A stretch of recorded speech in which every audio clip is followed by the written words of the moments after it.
Okay, my name is James Wimshire. This is Kung Fu Habit number 2, and this is my final video for tonight, if I can help it.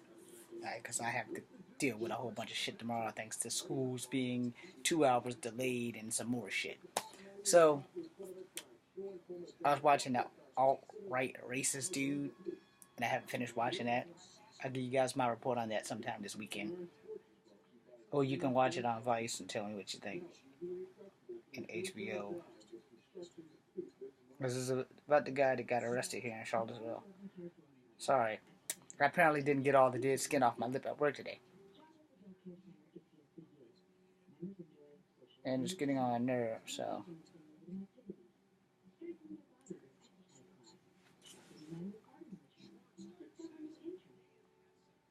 I can't get it. Anyway, it's just gonna have to stay on my lip till I'm done. So I went from there, but before I was watching that, I was watching all of these World Star Hip Hop street fights and shit. And I'm gonna tell you guys, I don't know what's going on with the new generation of people. And maybe it's because I'm a martial artist. Ow! Damn, got the shit shocked out of me. Maybe it's because I'm a martial artist. You know. Or maybe it's because I've been in enough fights to know my way around a fight. And my generation versus the new generation of fighters. I was worried about Donald Trump killing us, but now I'm worried about everybody and everything. Because here's the thing about a fight. All that damn talking ain't necessary. And you people who are filming the fights, you know, and laughing and watching your friends kick a motherfucker while they're down, you know, you ain't gonna be feeling that way when the camera is flipped on you. And that's why I'm making this video. Because everybody who's always watching the fights, I'm guilty of it. I ain't gonna lie. I still watch them. I enjoy them. Every now and again, there's some titties that pop out.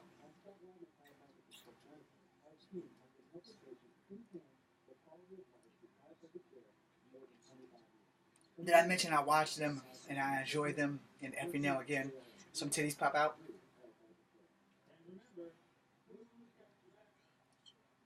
Who doesn't like titties?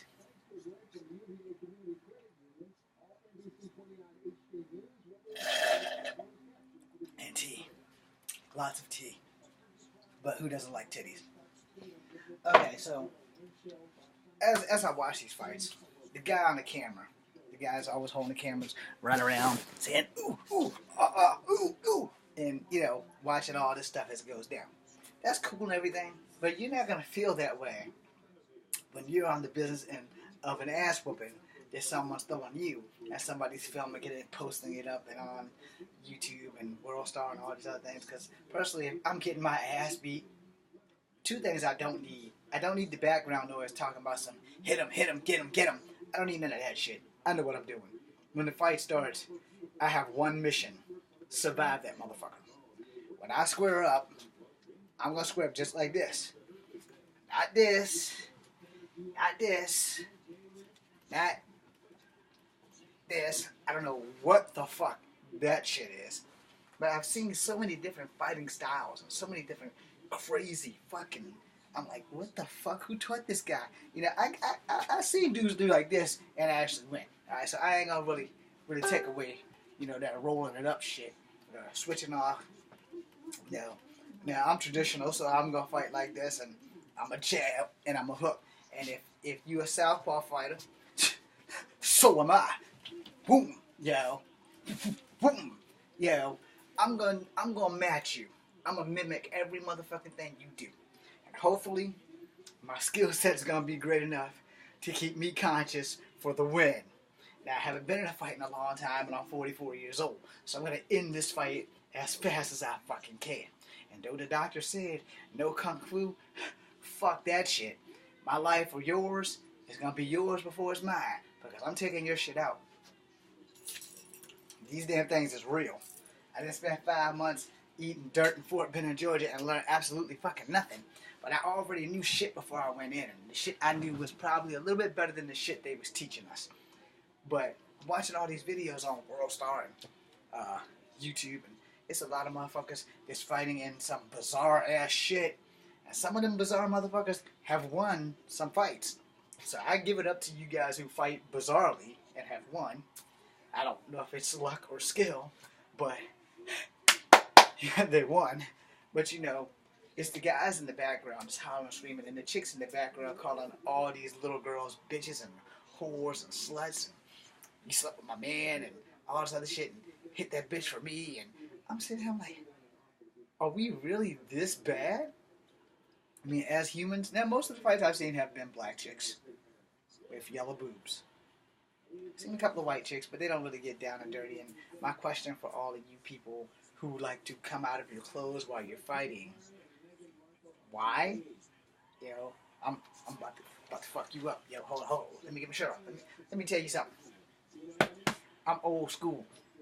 The second that shirt comes over your head, I'm a hockey fan. You're a hockey fan. She's a hockey fan. Black bagging your shit.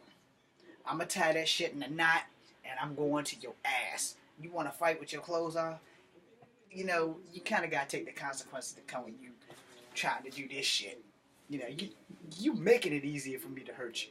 Your clothes is a good protector, but apparently a lot of you people who are dabbing while you're fighting, or all of a sudden trying to become Van Damme and Muay Thai fighters and shit and don't know the shit. Yeah, taking your clothes off in the movies before a fight, it's awesome. Makes you, you know, show your body, you cut, you bad motherfucker and shit. In a real fight, here's the thing. I ain't trying to beat your ass. I'm trying to keep you from beating mine. I ain't trying to hurt you. I'm trying to keep you from hurting me. I ain't trying to kill you. Don't mean it can't happen. I ain't pulling out no knife or no gun. I'm just saying, you know, I haven't taken this martial arts shit for nothing. You know, you coming at me, I'm breaking every goddamn thing you throw at me. Because, again, in case you guys missed it, the first 3 minutes of the video, I'm 44 years old. I'm also only 5'3.5". I'm about 130 pounds.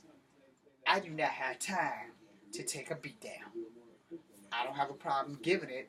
So let me quote M. Bison from Street Fighter, the second game, the one that came to the arcade, not the video game from the console, but the original Street Fighter 2, where M. Bison was introduced.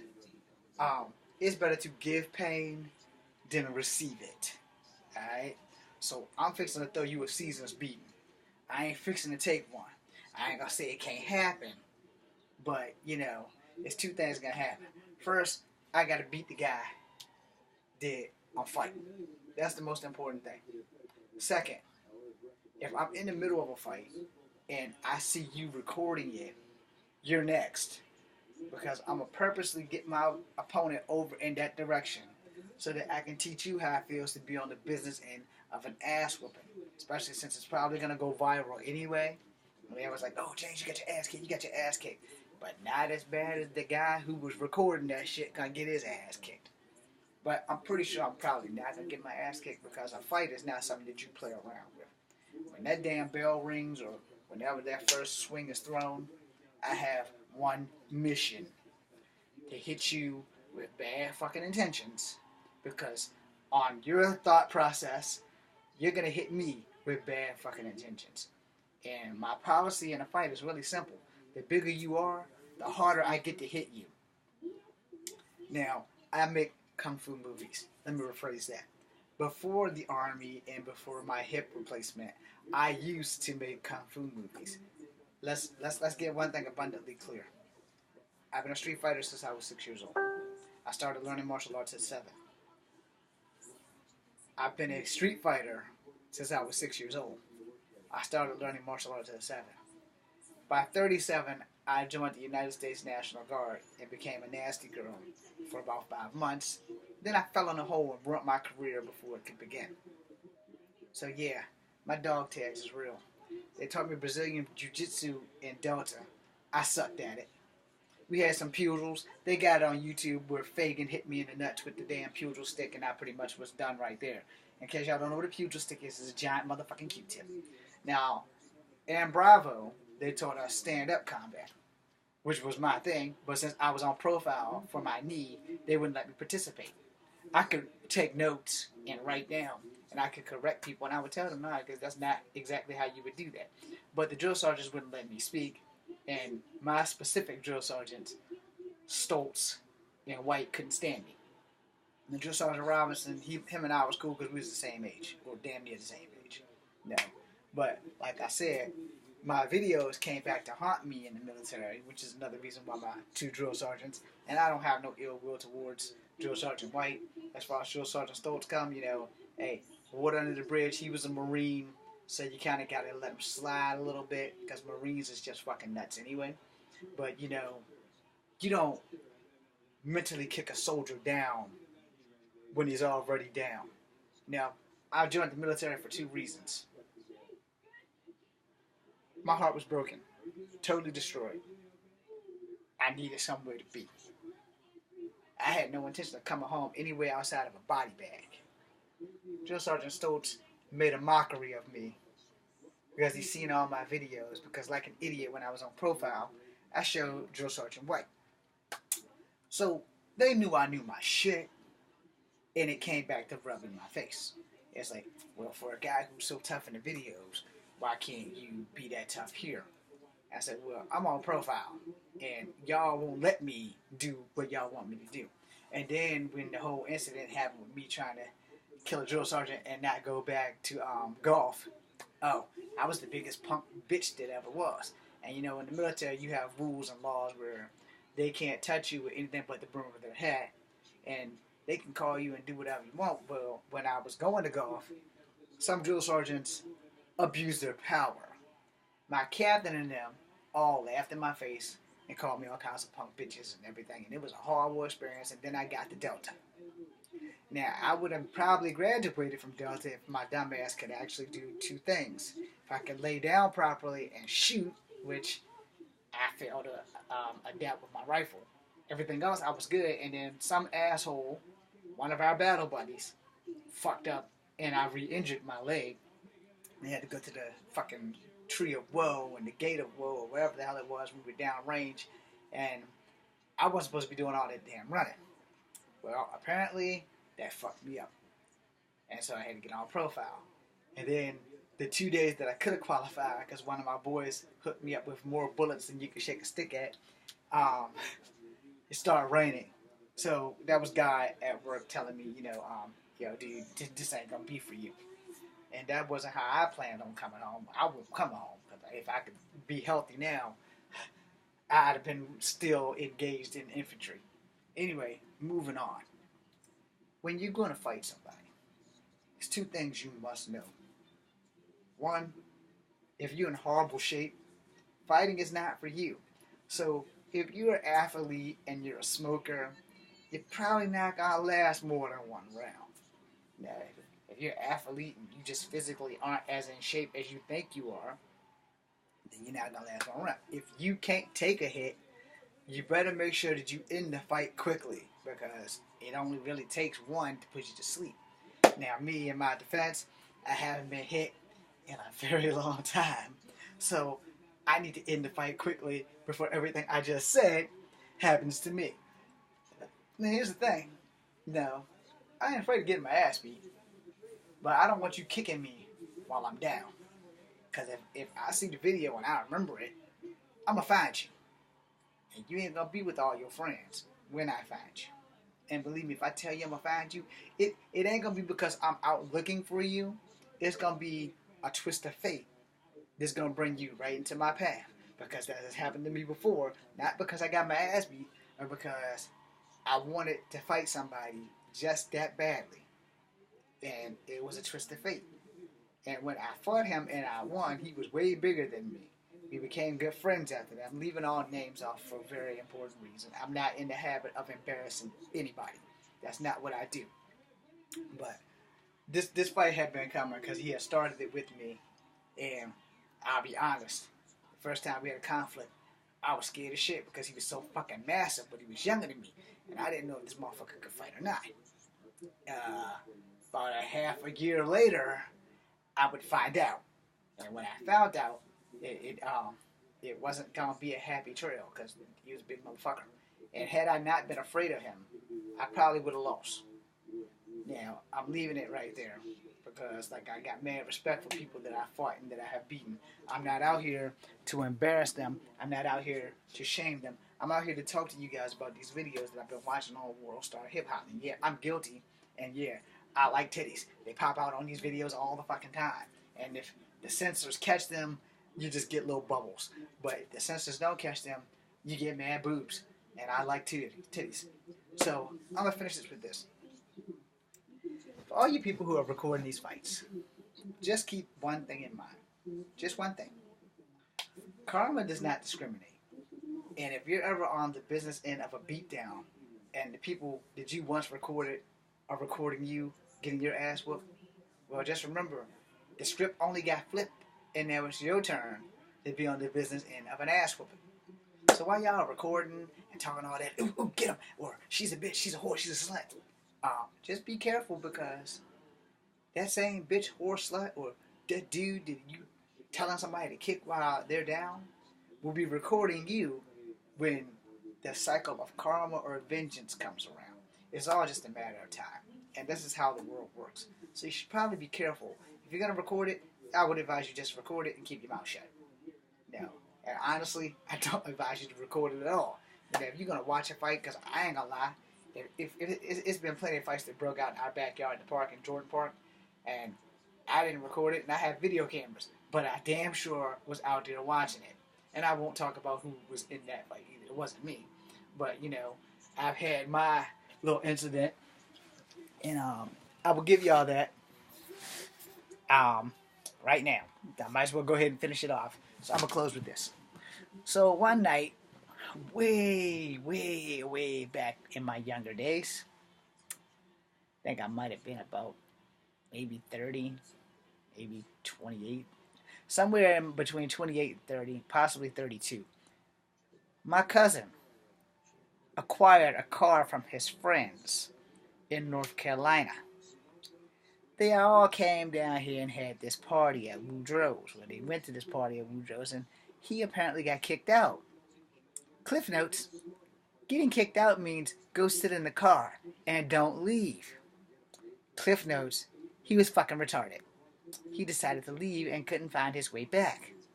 So what happens? I'm voluntold to ride with this motherfucker back. But he knew he was going to get an ass whooping. So what happened was, he was trying to somehow make it look like he was exceptionally drunk. So he almost drove into the bus stop at was once Stoney's, now it's Brown's. Then he almost drove into the bus stop at Montrose, which is why I told him to park the car and I'll drive. Now this is where the story gets fun. Alright? So, Cliff Notes, I've never seen a grown man girly skip, just like this, to a fight before. Ever. So, you should know what's about to happen. So we're riding on up Round Road, all curvy and everything, and the last thing I'm expecting is to see a guy do what I just did. There's no room in here so I could actually get the full skip on, but he was doing the girly skip. And I'm sitting here and I'm thinking, okay, so we got through Round Road. There's lots of cops in the parking lot at Woodrow's and Putt-Putt, and the last thing I'm thinking is that I'm about to get punched in the face. So, this guy's skipping in the parking lot. I pull the van in. Cop lights are everywhere. And I throw the van in park because I almost hit the guy. And he skips right up to the window. And I turn to my cousin. I got my glasses on. Hold on. Come on. Oh, I can't reach him. Screw it. Anyway, so I got my glasses on. Not my BCGs, my regular glasses. And I turn to my cousin and I say, yo, T. Because his name starts with the T. Who the fuck is BAM? And I'm sitting there and I know this motherfucker. BAM! You're fucking dead, buddy. That was the last time I ever got hit. Hadn't been hit before that in like maybe 10 years. So I wasn't even sure I could still take a hit. So my glasses break. He cut my face with my glasses. And I'm pissed. So I go to get this seatbelt off. And his van had like the double seatbelt release, so all you really had to do was push one. When I pushed one, it wouldn't release, so I pushed both, and it still wouldn't release. And I'm struggling to get the seatbelt out. Whole time I'm telling him, I'm gonna fucking beat you to death. I'm going to fucking kill you. You don't know who the fuck you just hit, motherfucker. So I'm doing all the black stuff, swearing and everything. My cousin then jumped out the car. Then just left me. That seatbelt comes undone, and this 400+ pound white cop from the Albemarle County Police Department comes right in and sets on me. Puts his gun leg on my body, right here, and puts his arm under my throat and pushes me back toward the back of the seat. So my back's pinned against the seat. He's sitting on me with one leg, and he's like 400+ pounds. He's talking about something.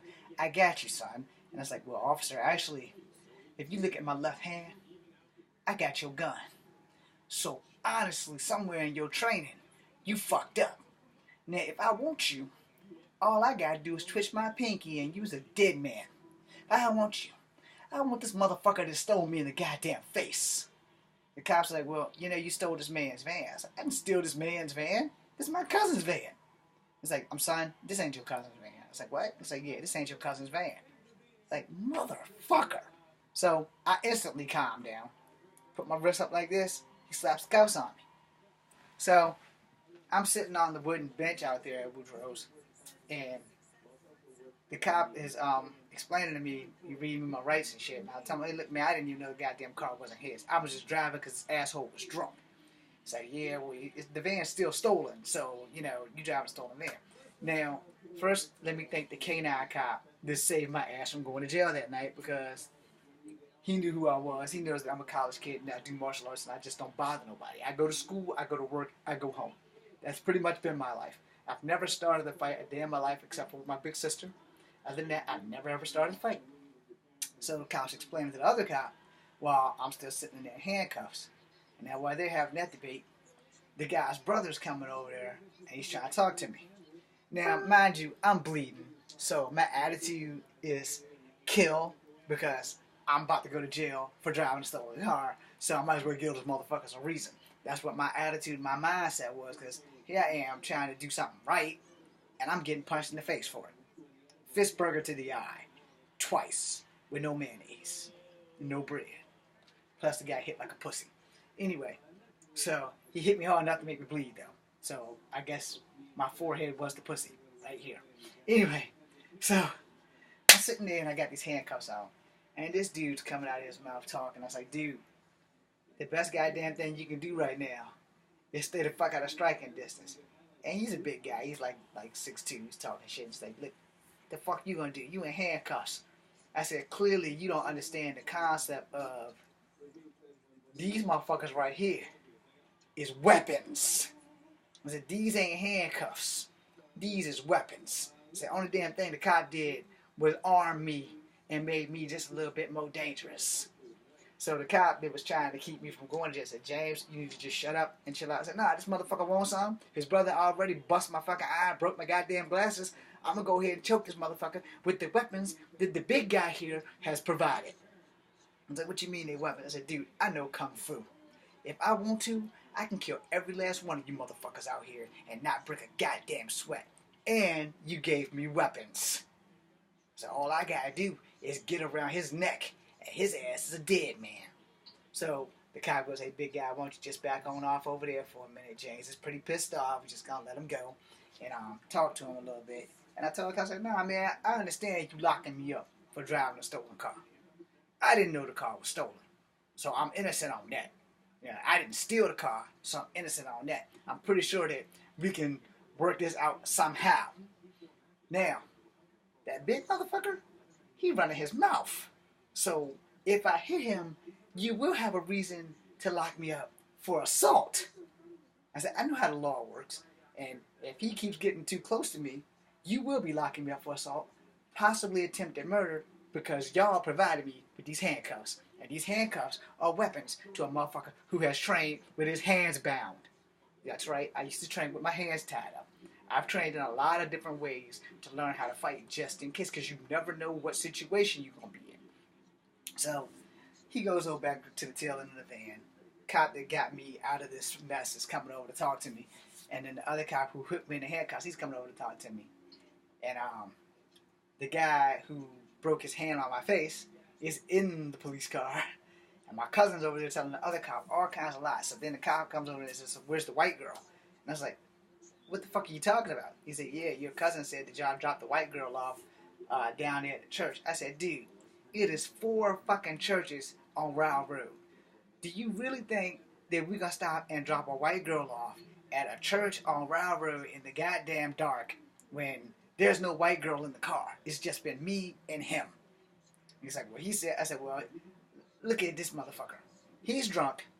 I'm in handcuffs. I'm bleeding. Which one of us you think is telling the truth? I've never seen these 2 fuckers a day in my life." So we got all that taken care of. And then the big guy unleashed my handcuffs. I guess he didn't arrest me for touching his firearm. That would have been something he could have actually took me in on. Because technically, I did threaten a cop. And that's technically attempted murder because I did grab his firearm. But that was his own fault for putting his leg with his weapon on closest to the suspect at hand. That's not something that you do. You know, that's not something that you do. Procedure, when you get in that car, you put your non-gun leg on your suspect. And you can hold him like this. That way you pretty much got him. But you know, my hands hadn't been over this side trying to get that seatbelt. You know, when the cop opened the door, my left hand automatically went back here to protect myself. It's like a reflex action. And then once he explained to me that the car was stolen, I had to give him the damn hands because, you know, I'm not going to fucking fight you over some shit that I didn't do. So, long story short, the K9 cop that busted the house next door got me out of going to jail. So then I had to walk all the way the fuck back over to Rougemont with my eye bleeding and my glasses broke. And I had to go tell the story to the spectacle shop who gave me my glasses and fixed them for free because I still had the blood dripping from my face. It was dried up. It was awesome. And then after that, you know, I'm pretty sure that I could probably still take a hit at 44. I'm not really willing to test that project, but for you guys, if you're going to be recording people fight, you should be real careful because you never know when you're going to be on the ass-kicking end of a fight and someone's going to be doing this to you. Ooh, ooh, ooh, ooh. Remember, what goes around comes around. So you should probably not invest in fucking filming shit.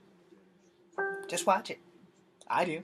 But thank you guys for World Star and filming these things. I know that sounds hypocritical, right?